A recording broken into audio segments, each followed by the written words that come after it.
Alright, go.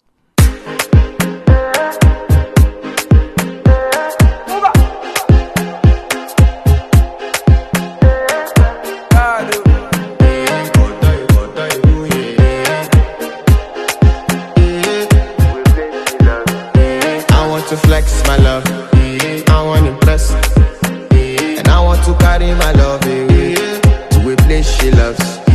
I'm a man, I want to impress, and I want to carry my love away